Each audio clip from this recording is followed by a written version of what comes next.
आज 3 देशों की यात्रा से लौटेंगे पीएम मोदी। इंडोनेशिया, ऑस्ट्रेलिया और न्यूजीलैंड की यात्रा पूरी कर पीएम की वतन वापसी।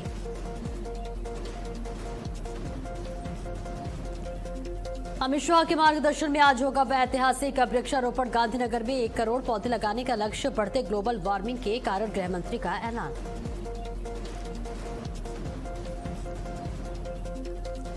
यूपी में आज बनेगा महारिकॉर्ड। एक दिन में लगाए जाएंगे 35 करोड़ पौधे। गोरखपुर रालिंग एक्सप्रेसवे के पास सीएम योगी करेंगे पौधारोपण।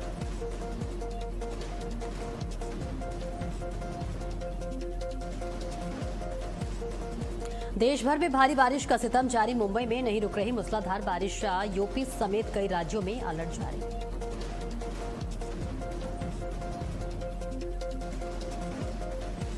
ईरान के बुशर और रा-अस-सुलयह में धमाके। बंदर अब्बास और सिरिक में सुनाई दी विस्फोट की आवाज से धमाके से दहला ईरान।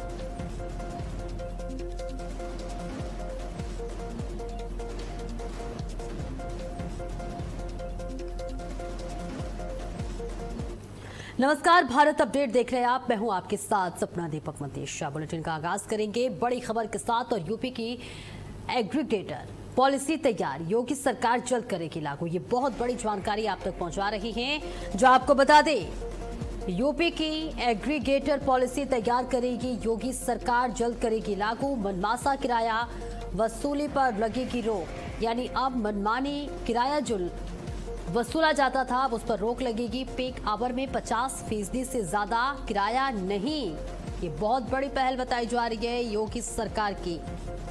जहां योगी सरकार ने यूपी में मनमाना किराया वसूली पर रोक लगाने के लिए ये बहुत बड़ी पहल लेके आ रही है।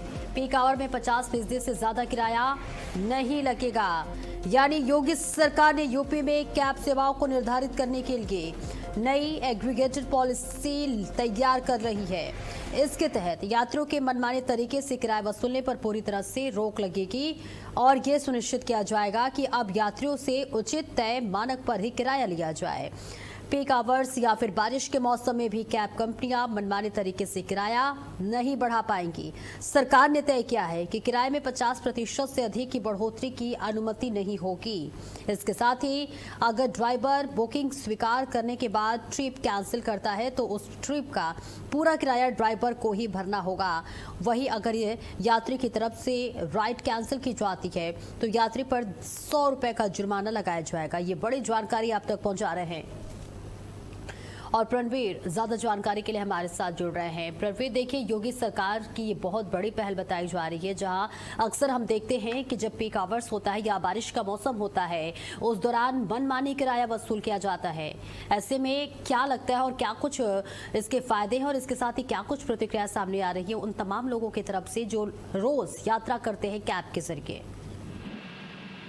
निश्चित तौर पे आपको बता दें कि जो उत्तर प्रदेश मसौदा मोटर वाहन एग्री डिलीवरी सेवा प्रदाता 2026 नियमावली लागू की जा रही है। इसमें कहीं ना कहीं जो ओला है, उबर है, रैपिडो है, इन सबके जो कंपनियों के जो डिलीवरी प्लेटफॉर्म है, इसमें एक नियम तय किया जा रहा है कि जिसके आधार पर किसी भी प्रकार से जो कस्टमर है उनको किसी भी प्रकार से कोई दिक्कत ना हो और तमाम प्रकार से प्राविधान ये योगी सरकार इसमें ला रही है। सबसे बड़ी बात है कि लाइसेंस अनिवार्य। इसमें सबसे बड़ी बात है कि जो प्राधिकरण द्वारा लाइसेंस है वो अनिवार्य है और इसमें किसी भी प्रकार से जो लाइसेंस बनने की जो समय सीमा है उसको भी निर्धारित की गई है। 90 दिनों के अंदर इसमें जो है लाइसेंस बन जाना अनिवार्य होता है। दूसरा सबसे बड़ी बात है महिला सुरक्षा को लेकर के कि जो गाड़ियां होती हैं, ओला होते हैं, उबर होते हैं, किसी भी प्रकार से इन सब गाड़ियों में अगर कहीं कोई दिक्कत होती है तो उनको अलार्म एक सेट होता है जो कि कंट्रोल रूम से इसको ऑपरेट किया जाता है और इससे किसी भी यात्री को अगर दिक्कत होती है तो तुरंत उस स्विच को दबाएगा और तुरंत वो अलार्म तत्कालीन चाहे पुलिस सेवा हो चाहे कंट्रोल रूम हो वहां पर पहुंचेगा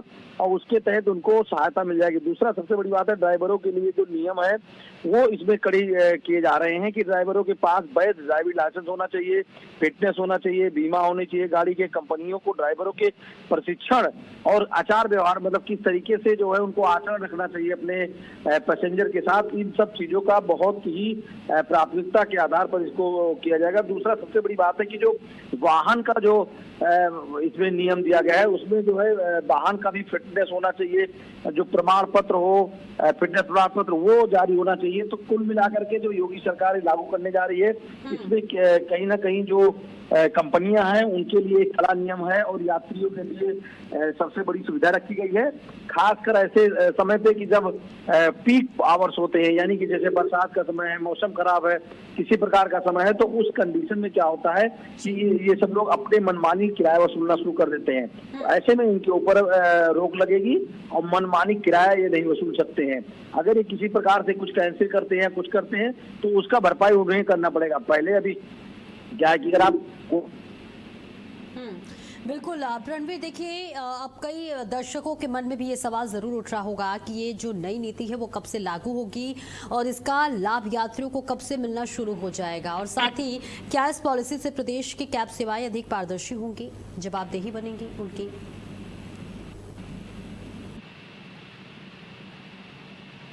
यात्रियों की शिकायतें मिल रही थी, तमाम दुर्घटनाएं हुई हैं, चाहे एक्सप्रेसवे पे आप देख लीजिए, चाहे आउटर रिंग रोड पे देख लीजिए। लंबे टूर की जो सवारियां होती हैं 70 सीटर होती है, लेकिन उसमें 90 सवारी भर लेते हैं, उसमें माल तमाम भर देते हैं, जिससे कि बस का ओवरलोड बढ़ जाता है। ऐसे में ड्राइवर्स के लिए भी एक नियम है कि ड्राइवर्स को लगातार 24 घंटे ड्राइव के लिए मोटर मारी लगा देते हैं, तो उनके भी कहीं ना कहीं रेस्ट करने का समय, उनके आराम करने का समय। और दूसरा सबसे बड़ी बात है कि जो ओवरलोड वाहन चल रहे हैं, जिनकी फिटनेस नहीं मजबूत है, ऐसे वाहन लगातार डग्गामार वाहन लगातार जो है दुर्घटनाग्रस्त हो रहे हैं, और सरकार को कहीं ना कहीं एक बहुत बड़ी क्षति हो रही है, जन हानि हो रही है, धन हानि हो रही है। तो ऐसे में सरकार ने नियम लगाया कि किसी भी प्रकार से अगर इस तरीके से पाए गए तो कहीं ना कहीं आपके ऊपर कार्रवाई भी की जाएगी, और गाड़ियों का फिटनेस समय समय पर ARTO चेक करते रहेंगे, चाहे वो ओवरलोड की बात हो और चाहे ओवर हाइट की बात हो। अगर ओवरलोड में बात करें तो सड़कों की मानव गुणवत्ता होती है, जब ओवरलोड गाड़ियां चलती है तो कहीं ना कहीं सड़कें धंस जाती हैं, सड़कों का वो क्वालिटी नहीं होता है, और उस पर ओवरलोड जब वाहन चलने लगते हैं तब कहीं ना कहीं सड़कें भी जल्दी खराब हो जाती हैं। तो इससे धन हानि और जन हानि के साथ साथ जो समय की बचत है उस पर भी लगातार होगा। और दूसरा सबसे बड़ा, डिजिटल तरीके से जो पेमेंट है, चाहे वो कस्टमर से, चाहे वो बारकोड और चाहे वो जो टोल प्लाजा पे हो, उसमें प्राथमिकता के आधार पर इस चीज को लागू किया जाएगा। जी बिल्कुल, क्या कैब बुकिंग रद्द करने या फिर सर्ज प्राइसिंग को लेकर भी नए नियम बनाए गए, क्योंकि इसके साथ ही कई सवाल ऐसे उठ रहे हैं। जी बताएं। देखिए, कई बार ऐसे हुआ है कि किसी भी प्रकार से अगर कोई बुकिंग होता है या कोई किसी के पास कैश नहीं होता है, बारकोड नहीं होता है, तो ये सब लोग कैश लेने में आनाकानी करते हैं। तो ऐसे में बारकोड रखना बहुत आवश्यक है, और किसी भी प्रकार से डिजिटल पेमेंट को आप मना नहीं कर सकते हैं। डिजिटल पेमेंट के आधार पर भी पेमेंट आप ले सकते हैं। और इन सब चीजों को जो नियम है, जो कस्टमर से जुड़ी हुई सुविधा है, जो जनता से जुड़ी हुई सुविधाएं हैं, उनको प्राथमिकता के आधार पर जो वाहन चालक हैं, जो गाड़ी है, जो मोटर मालिक है, उनको रखना अनिवार्य है। जी तो शुक्रिया प्रवीण आपका इस महत्वपूर्ण जानकारी के लिए। और एक और बड़ी खबर लखनऊ से, जहां यूपी विधानसभा चुनाव को लेकर रणनीति शुरू हो गई है। बीजेपी सपा की नई चुनावी रणनीति पर काम शुरू, जहां प्रदेश भर में घर घर संपर्क अभियान शुरू, जनता तक पार्टी की नीतियां पहुंचाई जाएंगी। हर विधानसभा क्षेत्र के गांव कस्बों में जनसंपर्क, प्रत्येक बूथ पर नए डिजिटल सदस्य जोड़े जाने का ये लक्ष्य रखा जा रहा है। तो ये बड़ी और अहम जानकारी आप तक पहुंचा रहे हैं, जहां प्रदेश भर में घर घर अभियान चलाया जा रहा है, लोगों को जोड़ने की कोशिश की जा रही है। उत्तर प्रदेश विधानसभा चुनाव को लेकर रणनीति शुरू हो चुकी है, तमाम पार्टियां तैयारी करने में लगी हुई हैं। 2027 विधानसभा चुनाव में जीत दर्ज करने के लिए तमाम पार्टी अब अपनी अपनी रणनीति बनानी शुरू कर चुकी हैं, तैयारियां करती हुई नजर आ रही है। इसके साथ ही साथ उत्तर प्रदेश में वार पलटवार का भी दौर लगातार जारी है, जहां अखिलेश यादव तमाम मुद्दों को लेकर उत्तर प्रदेश सरकार को घेरते हुए नजर आ रही है, तो वही बीजेपी सरकार भी 2017 के पहले के समय को याद दिलाते हुए सपा सरकार पर जब का निशाना साधते हुए नजर आ रही है। तो देखिए, 2027 विधानसभा चुनाव की रणनीतियों को लेकर लगातार तैयारी की जा रही है। तमाम जो पार्टियां हैं वो नई रणनीति बना रही है, जनता तक पार्टी की नीतियां पहुंचाई जा रही है, जनता को बताया जा रहा है कि उनके समय में क्या कुछ काम हुआ, और साथ ही हर विधानसभा क्षेत्र के गांव में लोगों की, नेताओं की पहुंच इस वक्त बनते हुए नजर आ रही है। तो उत्तर प्रदेश विधानसभा चुनाव को लेकर लगातार रणनीति बनानी शुरू हो गई है। बीजेपी हो, सपा हो, कांग्रेस हो या फिर अन्य जो भी दल हैं या निर्दलीय हैं, सभी अब लोगों के बीच पहुंचने शुरू हो गए हैं, लोगों से जनसंपर्क करने शुरू कर दिए हैं, चुनाव के लिए रणनीतियां बनानी शुरू की जा चुकी है। और इसके साथ ही साथ अपने सरकार में किए गए कामों को याद दिलाया जा रहा है। तो वहीं इस बीच वार पलटवार भी लगातार इस वक्त होता हुआ नजर आ रहा है। समाजवादी पार्टी सरकार बीजेपी सरकार को घेरते हुए नजर आ रही है, लेकिन वहीं दूसरी ओर बीजेपी समाजवादी पार्टी के सरकार के कार्यकाल को याद कराती हुई नजर आ रही है। अभी मुख्यमंत्री योगी आदित्यनाथ कल कुशीनगर के दौरे पर थे, तो आपने सुना कि किस तरह से मुख्यमंत्री योगी आदित्यनाथ ने तमाम बातों का जिक्र करते हुए 2017 से पहले की सरकार के कामों को याद कराया, जहां कहा कि बेटियां असुरक्षित थी, व्यापारी असुरक्षित था, नौजवान को रोजगार नहीं मिलता था। तमाम बातों का जिक्र करते हुए मुख्यमंत्री योगी आदित्यनाथ नजर आए। तो वही दूसरी ओर समाजवादी पार्टी भी पीछे कहाँ रहने वाली है, बीजेपी पर जमकर निशाना साधते हुए नजर आ रही है। लेकिन इस बीच ये बड़ी जानकारी आप तक पहुंचा रहे हैं, जहां उत्तर प्रदेश में 2027 विधानसभा चुनाव को लेकर तैयारियां लगातार की जा रही हैं। चिंतन मंथन किया जा रहा है, अपने विकास के कामों को गिनाया जा रहा है, या फिर जो भी उनके पार्टी में कमियां है, रणनीति में कमी है, उसे याद दिलाया जा रहा है। 2024 लोकसभा चुनाव के रिजल्ट्स ने जरूर एक समय में बीजेपी को हताश और निराश कर दिया था। उसको बारीकी से समझते हुए अब लगातार चिंतन मंथन किया जा रहा है। बीजेपी उस पर काम कर रही है। प्रदेश अध्यक्ष पंकज चौधरी भी लगातार बैठकें कर रहे हैं, लोगों को समझाइश दे रहे हैं। इसके साथ ही साथ तमाम नेताओं को इसके लिए हिदायत दी जा रही है। रमन मिश्रा ज्यादा जानकारी के लिए हमारे साथ जुड़ रहे हैं। रमन, देखिए 2027 विधानसभा चुनाव को लेकर तमाम जो पार्टी है वो रणनीतियां बनानी शुरू कर दी है।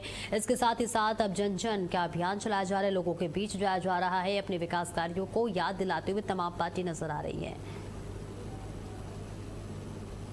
27 चुनाव भले अभी दूर है और 6 से 7 महीने का समय है, जुलाई महीना चल रहा है। अगर समय से चुनाव हुआ तो फरवरी से मार्च के बीच में चुनाव होगा, लेकिन 6 महीने की जो प्रैक्टिस है वो राजनीतिक दलों ने शुरू कर दी है। आपको बता दें, ये नेट प्रैक्टिस भी आप कह सकते हैं, आप इंडोर स्टेडियम भी प्रैक्टिस कह सकते हैं। और इसमें सबसे बड़ा जो काम होता है 6 महीने पहले का, वो पॉलिसी बनाना, कमरे में बैठ के नीति बनाना, और उसके बाद कमरे से निकलकर लोगों के बीच में अपना माहौल तैयार करना और दूसरे का माहौल खराब करना। जिस तरीके से भारतीय जनता पार्टी और समाजवादी पार्टी लगातार कार्यक्रम पे कार्यक्रम कर रही हैं, लगातार बैठकें चल रही हैं, लगातार प्रेस कॉन्फ्रेंस हो रही है, उससे बिल्कुल ये स्पष्ट हो गया है कि दोनों पार्टियां चुनावी मैदान में उतर चुकी हैं और अब 2027 को लेकर अड़ गई हैं कि किस तरीके से उन्हें, जहां भाजपा को तीसरी बार जीतने, कमल खिलाने के लिए भाजपा मेहनत कर रही है और बूथ तक का प्लान बना रही है। कल जिस तरीके से बैठक हुई भाजपा प्रदेश कार्यालय पर, पंकज चौधरी प्रदेश अध्यक्ष, संगठन मंत्री धर्मपाल जी, नई टीम, पूरी कोर कमेटी, सभी क्षेत्रीय अध्यक्ष, मोर्चा अध्यक्ष, और 3 मुख्य मुद्दों पर बात हुई। और उन मुख्य मुद्दों में पहली बात तो हुई कि वृक्षारोपण करना है मोदी जी के आह्वान पर, लेकिन जो दूसरी जो अहम बात थी, वो अहम बात थी कि मतदाता सूची को सही करना है। यानी कि जो अपने वोट कट गए हैं उन्हें जुड़वाना है, जो दूसरे के गलत वोट जुड़ गए हैं उन्हें कटवाना है। मतलब कि आप प्रदेश स्तर पर एक बूथ यहाँ पर योजना बन रही है। और तीसरा, भाजपा ने सीधा प्रदेश अध्यक्ष पंकज चौधरी ने संदेश दिया कि बूथ अध्यक्षों का सम्मान जरूरी है, और पार्टी को इस बार ऐसी योजना लेकर आई कि बूथ अध्यक्षों को काम करने में सुविधा होगी। वहीं पर समाजवादी पार्टी भी अपने सभी मुख्य, जो समाजवादी पार्टी के मुख्य प्रदेश कार्यकारिणी है और साथ ही जितने भी उनके 4 युवा मोर्चा संगठन है, चाहे लोहिया वाहिनी, मुलायम यूथ ब्रिगेड और छात्र सभा, इन सभी को, ये सभी भी एक्टिव हो गए हैं और लगातार जनता के बीच में जा रहे हैं। और 2012 से 17 तक, 3 से 7 तक जब मुलायम सिंह यादव मुख्यमंत्री थे, उससे पहले जब 91 से 93 में जब मुलायम सिंह यादव मुख्यमंत्री थे, 89 में जब मुलायम सिंह यादव मुख्यमंत्री थे, कौन सा पार्क बनवाया, कौन सा कितनी नौकरियां दी, कौन सी छुट्टी की, इन सभी चीजों का एक खाका तैयार हो रहा है और अब उसे भुनाने की तैयारी है। और साथ साथ में आपको बता दें, समाजवादी ब्राह्मण जो कि सबसे बड़ा कोर वोटर माना जाता है भाजपा का, उसमें सेंध लगाने के लिए समाजवादी पार्टी के राष्ट्रीय अध्यक्ष अखिलेश यादव, जनेश्वर मिश्रा जिनके नाम पर बड़ा पार्क है, उनकी इस बार भव्य जयंती मनाकर प्रदेश में संदेश देना चाह रहे हैं कि ब्राह्मण जो है वो समाजवादी पार्टी की तरफ शिफ्ट हो रहा है। आपको बता दें कि बूथ को लेकर दोनों पार्टियां एकदम से सतर्क हैं, चाहे भारतीय जनता पार्टी हो चाहे समाजवादी पार्टी हो।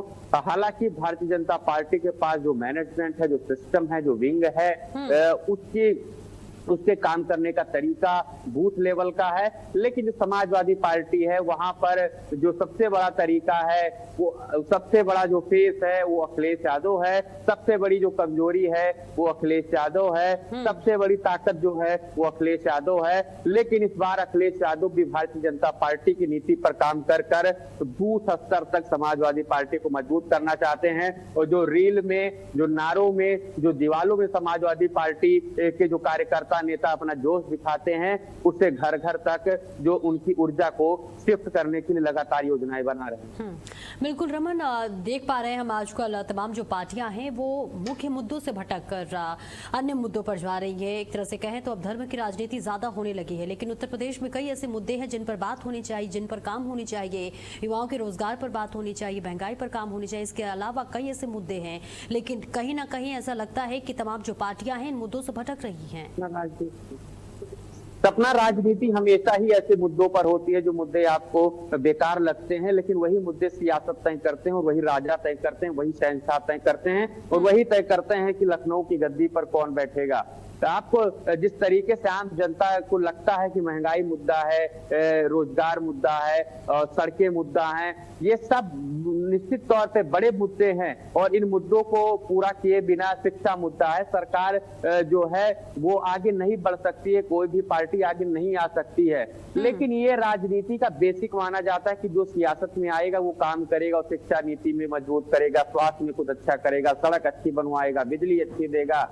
लेकिन जिस तरीके से जाति और धर्म के आधार पर वोटों की सियासत पिछले 30-35 सालों से चली आई है, आपको बता दें वहां पर विकास जो है वो बौना पड़ जाता है और सियासत में धर्म, जाति और क्षेत्र के जो मुद्दे हैं, व्यक्ति के जो चरित्र का मुद्दा है, व्यक्ति के जो भौकाल का मुद्दा है, ये सबसे बड़ा अहम होता है और पार्टियां इसे ही भुनाती हैं। काम करने वाले व्यक्ति को शिफ्ट कर दिया जाता है, उनको दे दिया जाता है। हालांकि काम करने वालों को भी एक कोटा होता, वरीयता होती है, लेकिन भौकाल वालों का, रणनीति बनाने वालों का, चुनाव को शिफ्ट कर देने वालों का, कि जब चुनाव में ऐसे भाषण हो कि आप जब जनता कहने लगे अरे ठीक है सड़क तो बन रही है, पानी तो आ रहा है, अरे जाते हैं तो इलाज तो हो रहा है, लेकिन योगी जी ठीक हैं, अखिलेश जी ऐसा बोलते हैं, मोदी जी ऐसा बोलते हैं, मायावती ऐसा बोलती हैं। सारा जो चुनाव है खासकर उत्तर भारत का अंत में आकर बयानों पर शिफ्ट हो जाता है और व्यक्ति के चेहरे पर शिफ्ट हो जाता है। काम तो यहाँ पर जनता को खुद लगता है कि अगर सरकार आएगी तो काम होगा। हालांकि जो चुनाव है वो काम पर होने चाहिए। पार्टियां दावा भी करती हैं कि विकास पर जीतती हैं, विकास के मुद्दे पर आती हैं, लेकिन उनका सबसे बड़ा मुद्दा होता है चुनाव को बयानों से शिफ्ट करना। उन्हें भी पता है कि विकास हमें दिखाना पड़ेगा, लेकिन विकास के नाम पर बहुत बड़ा वोट बैंक आपके साथ नहीं रहता। बिल्कुल, बहुत बहुत शुक्रिया रमन आपका इस महत्वपूर्ण जानकारी के लिए। तो लगातार देखिए वार पलटवार जारी है और इसी के साथ साथ 2027 चुनाव को देखते हुए जो तमाम पार्टियां हैं वो तैयारी करने में लगी हुई। चलिए आगे बढ़ते और लखनऊ से बड़ी खबर आप तक पहुंचा दे। डिप्टी सीएम ब्रजेश पाठक का आज कार्यक्रम है। आज वृक्षारोपण कार्यक्रमों में शामिल होंगे उप मुख्यमंत्री।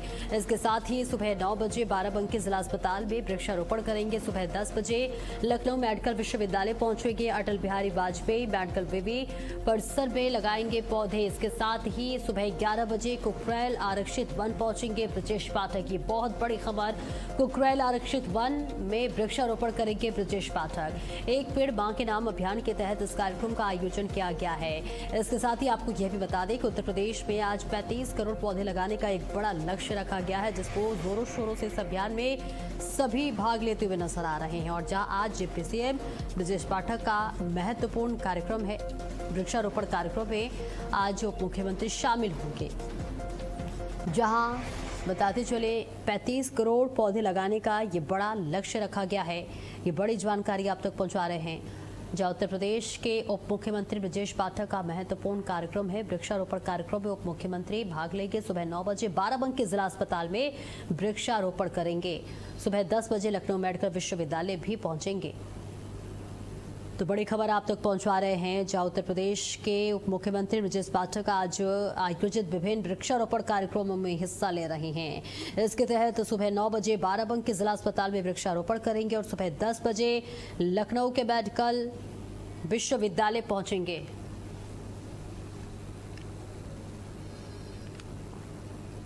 और लखनऊ से बड़ी खबर, जहां एसआईआर कार्य में लगे समस्त बीएलओ को भुगतान के निर्देश दिए गए हैं। ये बड़ी जानकारी आप तक पहुंचवा रहे हैं, जहां एसआईआर कार्य में लगे समस्त बीएलओ को भुगतान के निर्देश, बीएलओ सुपरवाइजर को भुगतान के निर्देश दिए गए हैं। एक मुश्त रुपए 6000 का भुगतान होगा। इसके साथ ही साथ मुख्य निर्वाचन अधिकारी को निर्देश दिया गया है, प्रदेश के सभी जिलाधिकारी को निर्देश दिया गया है। बड़ी खबर आप तक पहुंचा रहे हैं, जहां प्रदेश के सभी जिला अधिकारी को इसके लिए निर्देश दिया गया है। तो एसआईआर कार्य में लगे समस्त बीएलओ को भुगतान के निर्देश दिए गए हैं। बड़ी और अहम जानकारी आप तक पहुंचा रहे हैं और इस बीच तस्वीर आप तक साझा कर रहे हैं, जहां एसआईआर कार्य में लगे समस्त बीएलओ को यह निर्देश दिया गया है, बीएलओ सुपरवाइजर को भुगतान के निर्देश दिए गए हैं। ये बड़ी और अहम जानकारी आप तक पहुंचा रहे हैं, जहां इन सभी कार्यों के लिए बीएलओ को निर्देश जारी किया गया है। तो बड़ी और अहम जानकारी, जहां जिलाधिकारी को निर्देश दिया गया है, मुख्य निर्वाचन अधिकारी को निर्देश दिया गया है। एक मुश्त 6000 रुपए का इसके तहत भुगतान होगा।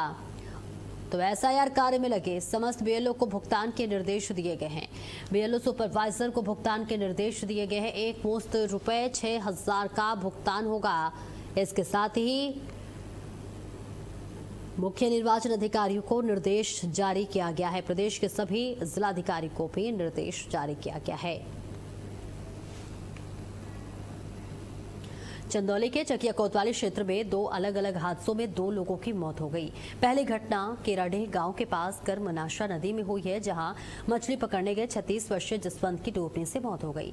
पुलिस ने स्थानीय लोगों की मदद से शव को नदी से बरामद किया है। वहीं दूसरी घटना मुजफ्फरपुर गाँव में हुई है, जहाँ पत्नी के ननिहाल गए गुड्डू की छत से गिरने के बाद मौत हो गई। परिजन घायल अवस्था में उसे अस्पताल ले गए, जहाँ डॉक्टरों ने उसे मृत घोषित कर दिया। पुलिस ने दोनों शवों को कब्जे में लेकर पोस्टमार्टम के लिए भेज दिया है। तो छत से गिरकर दूसरे युवक की जान चली गई। दोनों परिवारों में मातम का माहौल दिखाई दे रहा है और ये तस्वीर आप तक साझा कर रहे हैं, जहां पुलिस इस पूरे मामले में जांच पड़ताल कर रही है और इसके साथ ही साथ परिजनों का रो रो कर बुरा हाल है। तो एक व्यक्ति की छत से गिरने से मौत हो गई है और इस पूरे मामले में जांच पड़ताल किया जा रहा है। तस्वीर आप तक साझा कर रहे हैं। मुजफ्फरपुर में देखिए ये बड़ी घटना हुई है, जहां बताया जा रहा है कि शवों को कब्जे में लेकर पोस्टमार्टम के लिए भेज दिया गया है। पोस्टमार्टम रिपोर्ट आने के बाद कई बड़ी जानकारी भी सामने आ सकती है। देखिए तस्वीर चंदौली से। और कानपुर के कलेक्टरगंज स्थित होटल सूर्या में युवक और युवती का शव मिलने से सनसनी फैल गई। दोनों को संदिग्ध परिस्थितियों में मौत हो गई है और जहरीला पदार्थ खाने की आशंका जताई जा रही है। मृतकों की पहचान फतेहपुर निवासी दिग्विजय सिंह और उन्नाव निवासी शिवांगी तिवारी के रूप में हुई। ये दोनों को अस्पताल ले जाया गया, जहां डॉक्टरों ने मृत घोषित कर दिया। पुलिस ने परिजनों को सूचना देकर मामले की जांच शुरू कर दी है। मौत के कारणों का पता लगाने के लिए पुलिस सभी पहलुओं की जांच कर रही है। तो युवक और युवती के शव मिलने के बाद से हंगामा हो गया। हालांकि यह आशंका जताई जा रही है कि जहरीला पदार्थ खाने के बाद दोनों की जान गई है। तो होटल सूर्या में दोनों के शव से को बरामद किया गया है। जहरीला पदार्थ खाने की आशंका जताई जा रही है। परिजनों को सूचना दे दी गई है और इसके साथ ही मृतकों की पहचान भी कर ली गई है, जिसके बाद परिजनों का रो रो कर बुरा हाल है। लेकिन कई बड़े सवाल यहाँ जरूर खड़े हो रहे हैं कि आखिर युवक और युवती मृत अवस्था में कैसे मिले? क्या जहरीला पदार्थ खाने के बाद से यह हत्या हुई है? दिनांक 11 जुलाई 2026 को लगभग समय 4:30 बजे के लगभग कलेक्टर के थाने पर एक सूचना आई है कि होटल सूर्या में एक युवक और युवती कुछ विषाक्त चीज़ खा ली है, उनकी तबीयत खराब हो गई है। तत्काल त्वरित कार्रवाई करते हुए इंस्पेक्टर कलेक्टरगंज आए और दोनों युवक और युवती को हॉस्पिटल उर्सला लेकर गए। डॉक्टर के द्वारा परीक्षण किया गया जिसमें दोनों को मृत पाया गया। होटल के एंट्री के मुताबिक लड़के का नाम दिग्विजय सिंह है जो फतेहपुर का रहने वाला है और लड़की का नाम शिवांगी तिवारी है जो मगरवाड़ा उन्नाव की हैं। और इसी के साथ इस बुलेटिन में इतना ही। खबरों का सिलसिला लगातार जारी है।